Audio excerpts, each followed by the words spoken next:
Hello à tous, bienvenue dans cette nouvelle vidéo. J'espère que vous allez bien. À quelques semaines de la fin de Parcoursup, peut-être que vous n'êtes pas du tout concernés et que je commence à vous saouler avec les vidéos sur Parcoursup. Aujourd'hui, on va parler de la réorientation. Vous me l'avez réclamé, donc avant même de commencer, petit générique.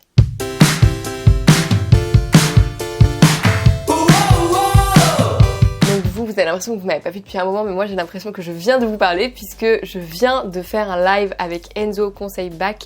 Je vous invite à aller me follow sur Instagram si vous voulez pouvoir me parler en live et me poser toutes vos questions. On s'est dit qu'on allait certainement s'organiser un nouveau live sur le grand oral puisque je suis moi-même en train de réaliser une vidéo à ce sujet et que c'est un sujet qui nous intéresse tous les deux énormément, donc voilà. Ça nous semble logique de parler du grand oral. Aujourd'hui, on va parler de la réorientation. Alors pourquoi j'ai souhaité parler de ce sujet? C'est parce que actuellement, je donne énormément de coaching. Donc merci à tous ceux qui s'inscrivent de plus en plus à l'école. Ah oui, d'ailleurs, je vous ai pas annoncé. Cette semaine, j'ai réouvert l'école, donc School Bright Future. Le lien est juste ici et tu le trouveras dans la barre d'infos dans la description. Sur cette école, tu trouveras tous les produits que je propose. Donc soit des demandes de coaching, que ce soit des demandes de correction de CV, des demandes de correction de projets de formation motivés, la partie mes activités et centres d'intérêt.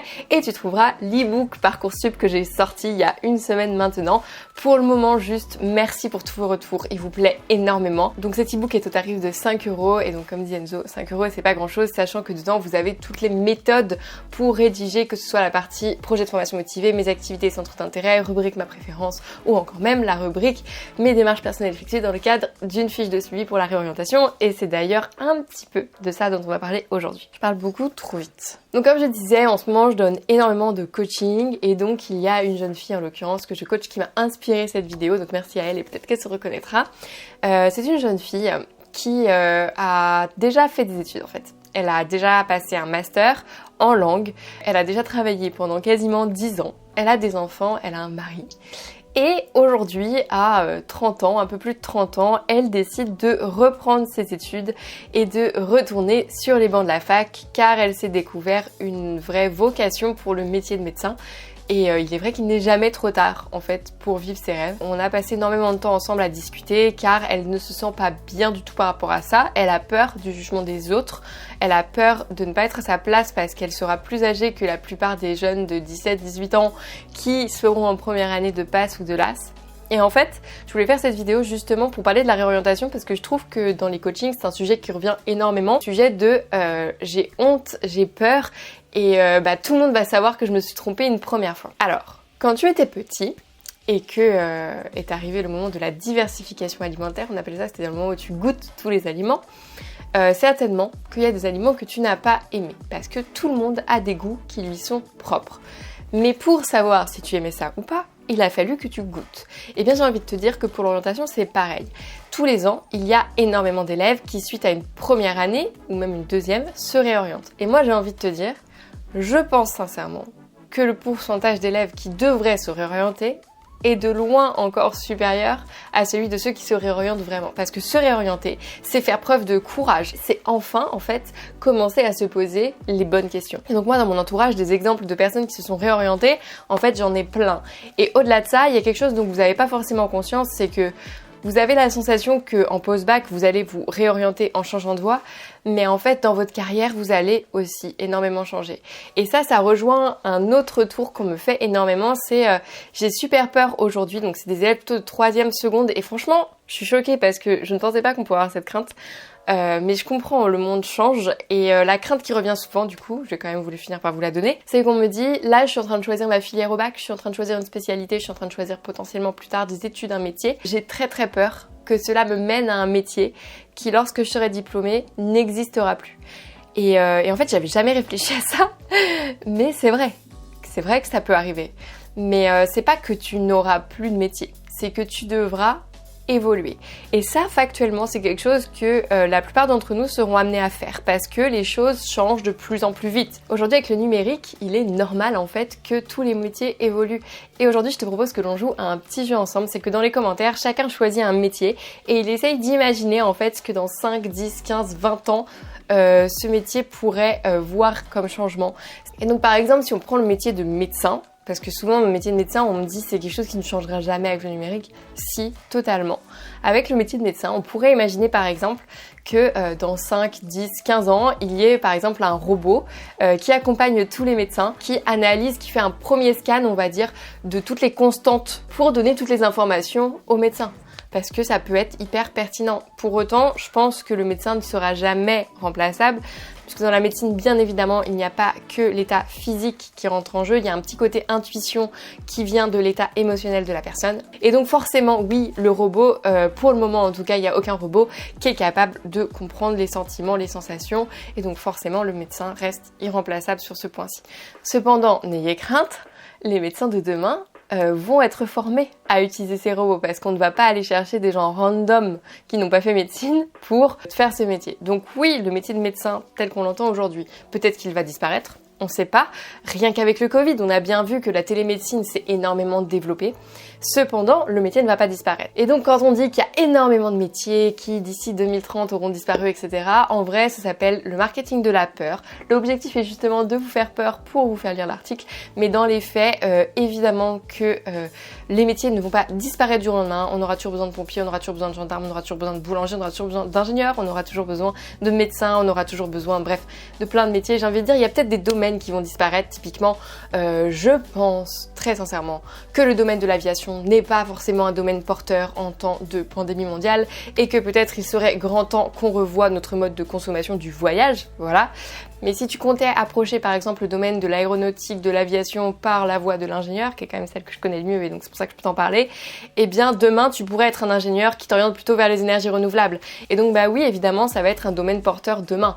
En fait c'est nous qui allons dessiner l'avenir de demain, clairement, parce qu'on est la génération qui arrive. Et donc forcément oui, c'est nous qui allons décider où on va mettre l'argent demain. Et honnêtement, il me tarde de voir ce que notre génération sera prête à faire comme changement et j'ai de l'espoir. Franchement, ma chaîne YouTube s'appelle Brave Future, c'est pas pour rien. J'ai espoir qu'on voit plein de changements apparaître. Je trouve qu'il y en a de plus en plus. On est une génération qui est extrêmement sensibilisée aux thématiques écologiques. Et donc oui, les métiers vont évoluer plutôt dans ce sens-là. Entre les changements qu'on va être contraint de faire et qui vont être nécessaires de par le réchauffement climatique et donc on va devoir changer notre mode de vie et les changements qui vont apparaître grâce aux nouvelles technologies, oui, les métiers vont évoluer. Cependant, non, les métiers ne vont pas disparaître. Donc pose-toi cette question. Est-ce qu'on aura toujours besoin de boulanger demain? La réponse est oui. Est-ce qu'on aura toujours besoin de médecin demain? La réponse est oui. Les métiers qui peut-être vont réellement disparaître un jour, ça va être des métiers que l'on peut totalement automatiser. Donc par exemple, ça va être des métiers de travailleurs à la chaîne, des métiers de caissier, ce genre de métiers, oui, ce sont des métiers qui vont potentiellement disparaître, mais au final, pourquoi pas? L'important c'est de le faire de la bonne façon parce qu'en fait l'objectif n'est pas de supprimer des emplois, ça va être d'en créer ailleurs. Je suis persuadée qu'ailleurs il y a des besoins. L'important c'est de le faire intelligemment et donc à côté de ça potentiellement de mettre en place la taxe robot. Si tu ne sais pas ce que c'est, je te mettrai un lien en description qui en parle.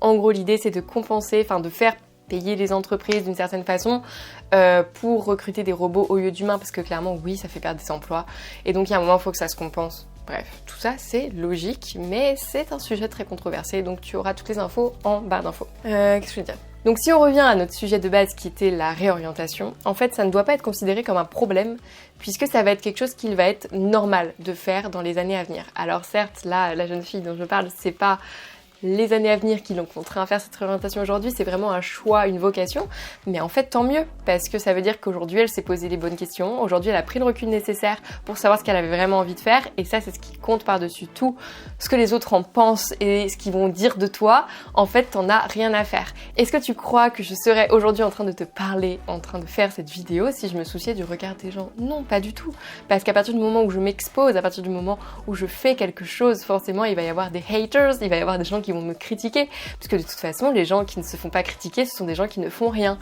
et moi j'ai pas envie de vivre une vie où je ne fais rien, j'ai envie de laisser ma trace sur cette terre, j'ai envie d'avoir un impact positif sur les gens autour de moi et donc oui je suis en train de faire cette vidéo et à la jeune fille que je coach, oui t'as envie de devenir médecin, eh bien fais-le, je suis persuadée que tu seras un très bon médecin, je suis persuadée que tu auras ta place parmi ces étudiants et que peut-être justement cette différence te permettra de t'entourer des personnes meilleures puisque ce sont des personnes qui ne te jugeront pas. Voilà, donc je crois que c'est tout. Je vais quand même faire un petit point rapide Parcoursup sur la réorientation. Donc dans mon e-book, tu trouveras tout un tutoriel pour rédiger la partie mes démarches personnelles effectuées pour la fiche de suivi. N'oubliez pas que cette fiche elle est très importante parce que c'est la fiche qui va, on va dire, compenser la fiche à venir que vous ne possédez pas en tant qu'étudiant en réorientation ou en reprise d'études. Et donc vraiment c'est très important, vraiment. Donc allez dans un des organismes qui s'affiche ici tout de suite pour la faire compléter. Avant de te rendre dans une de ces structures, je te recommande de passer un petit coup de téléphone et surtout de compléter l'ensemble de ton dossier Parcoursup. Donc que ce soit la partie mes activités centres d'intérêt que tu as déjà dû compléter depuis un moment puisque on te la demande dès l'inscription, mais également la rubrique ma préférence qui est obligatoire. Il y en a qui avaient des doutes, je vous le dis, elle est obligatoire, sinon vous ne pourrez pas confirmer vos vœux le 8 avril. Et d'ailleurs faites-le avant, je vous recommande de le faire le 5, comme ça vous êtes safe pour 3 jours. Et la partie mes activités centres d'intérêt et vos projets de formation motivés. Et puis donc évidemment, pour la fiche de suivi spécifiquement, la partie mes démarches personnelles effectuées. Donc dans cette partie, en fait, l'idée c'est vraiment d'expliquer ce qui vous a amené à réaliser ce projet. Donc dans mon e-book, tu trouveras l'exemple que j'ai rédigé en imaginant que je souhaite reprendre des études, en imaginant que je souhaite poursuivre en licence de psychologie, puisque honnêtement, je vous le dis, hein, c'est quelque chose que j'envisage parce que la réorientation, moi ça me fait pas peur et que je pense qu'une licence de psychologie pourrait énormément m'aider dans ma création de contenu, mais également dans mes coachings au quotidien. Peut-être qu'un jour vous vous retrouvez face à une vidéo hyper putaclic sur ma chaîne je reprends mes études. On est à l'abri de rien. Et donc dans l'idée, vous aurez cet exemple dans l'e-book. Donc démarche personnelle effectuée, ça porte très très bien son nom. L'idée va vraiment être d'expliquer pourquoi tu es en reprise d'études, pourquoi tu es en réorientation. Quand tu racontes ton histoire, et c'est valable pour n'importe quelle histoire, il existe des façons de plus captiver son auditoire ou son lecteur que d'autres. Et typiquement, la technique du storytelling est une très bonne technique pour ça. Je m'explique. Le storytelling, ça consiste à expliquer pourquoi plutôt que comment. Et quand tu regardes les grandes marques hyper connues, type Apple, pourquoi ils sont capables d'aller sur plein de marchés? Parce que leur proposition de valeur, c'est d'expliquer pourquoi tu vas acheter chez eux et pas quoi. Et donc, je te mettrai en barre d'infos une vidéo de Simon Sinek que je te recommande fortement. Peut-être je te mettrai dans le petit i si j'y arrive. Mais dans l'idée, cette vidéo est incroyable parce qu'elle t'explique vraiment ce qu'est le storytelling. People don't buy what you do, people buy why you do it. People don't buy what you do, they buy why you do it. This explains why every single person in this room is perfectly comfortable buying a computer from Apple. But we're also perfectly comfortable buying an MP3 player from Apple, or a phone from Apple, or a DVR from Apple. But as I said before, Apple's just a computer company. L'idée, c'est de commencer par expliquer pourquoi les gens vont acheter chez toi. Et donc ça va être pareil pour ton projet de réorientation. Pourquoi es-tu en train de réaliser ce projet de réorientation? Il faut que tu touches les gens sur les sentiments. Quand tu vas présenter ton projet d'orientation, je te recommande vivement d'utiliser la méthode du storytelling. C'est une méthode qui est utilisée énormément dans le marketing parce que clairement, ça marche, parce qu'on arrive à vendre avec. Donc toi, tu es en train de vendre ton projet, tu es en train de justifier le fait que tu as réfléchi à ton projet, à ta réorientation, à ta reprise d'études et que donc tu es légitime d'être ici. Tu dois convaincre la personne qui va signer ta fiche de suivi que ton projet, il fait carrément sens et qu'il n'y a aucun souci. En expliquant pourquoi, tu fais appel aux sentiments de ton lecteur et donc forcément ton lecteur va beaucoup plus facilement être enclin à valider ton projet puisqu'il sentira qu'il est bien plus justifié. Donc je t'invite à expliquer si tu as fait une année de césure, ce que tu en as tiré, si tu as déjà fait des études, qu'est-ce que tu en as appris, tirer du positif. Chaque expérience t'apprend des choses, même si c'est apprendre que tu n'aimes pas certaines choses. Justement, tu es certainement en train de rejoindre des études qui n'ont pas les mêmes caractéristiques. Comment t'es-tu renseigné? Est-ce que tu es allé faire des recherches sur Internet? Est-ce que tu es allé aux portes ouvertes? Est-ce que tu as contacté des professeurs, des étudiants? Est-ce que tu es même allé jusqu'à consulter un psy de l'éducation nationale dans un CIO ou un CIDJ? Bref, il y a plein de solutions pour se renseigner. Est-ce que tu as réalisé des stages? Est-ce que tu as eu des expériences professionnelles en lien avec les études que tu souhaites envisager et que c'est pour ça en fait que tu souhaites rejoindre cette formation? C'est le cas par exemple avec ma licence de psychologie. J'ai pris la décision de reprendre mes études dans ce domaine particulier parce que en réalisant des coachings, donc en travaillant, j'ai pris conscience de mes limites et que je devais avoir plus de connaissances dans ce domaine pour être plus enclin à donner des coachings de meilleure qualité tout simplement. Et enfin, est-ce que tu as suivi des MOOC? Donc là, il en existe vraiment sur une multitude de plateformes. Cela prouverait vraiment ton intérêt. Je pense à l'informatique. Est-ce que tu t'amuses le week-end à faire des compètes de code en ligne sur Coding Game par exemple? En vrai, je sais que la réorientation ou la reprise d'études, c'est souvent quelque chose qui est finalement bien plus réfléchi qu'une simple orientation parce qu'en fait, on s'oriente en se posant pas forcément les bonnes questions, et puis c'est quand on s'est trompé une fois qu'on finit par prendre du recul et réussir à se poser les bonnes questions pour s'orienter. Donc en fait pour moi la réorientation ça devrait presque être obligatoire, en mode il serait temps que les gens se trompent un peu plus, qu'ils reconnaissent qu'ils se trompent un peu plus pour justement parvenir à faire des meilleurs choix à l'avenir. Donc je vais vous laisser, j'ai encore beaucoup trop parlé, à mon avis cette vidéo s'est encore barrée dans tous les sens, c'était un peu encore une vidéo à cœur ouvert. En ce moment j'ai vraiment du mal honnêtement à trouver le temps de faire des vidéos très scriptées parce que vous n'imaginez pas le nombre de demandes de projets de formation motivés que j'ai à corriger. D'ailleurs, je suis toujours disponible, je prends des réservations jusqu'au 5 avril et je crois qu'on va pouvoir s'arrêter là. Qu'est-ce que j'avais à dire d'autre? Oui, j'aimerais bien passer à 2 vidéos par semaine, mais je sais pas de quoi vous avez envie. J'aimerais bien qu'il y ait une vidéo construite et une vidéo un peu plus chill, un peu plus tranquille. Donc si vous avez des idées, n'hésitez pas à me les dire. Qu'est-ce que vous voulez que je fasse? Ça me ferait grand plaisir de pouvoir vous faire une deuxième vidéo toutes les semaines. Vous trouverez tous les liens en barre d'infos. N'hésitez pas à vous abonner, ça me fait grand plaisir et ça aide mon projet à grandir. N'hésitez pas non plus à aller me suivre sur Instagram @clairebraillefuture. Ça y est, on est 1000, bravo, merci à vous tous. Donc je vous souhaite à tous une très belle journée et je vous dis à très vite dans une prochaine vidéo.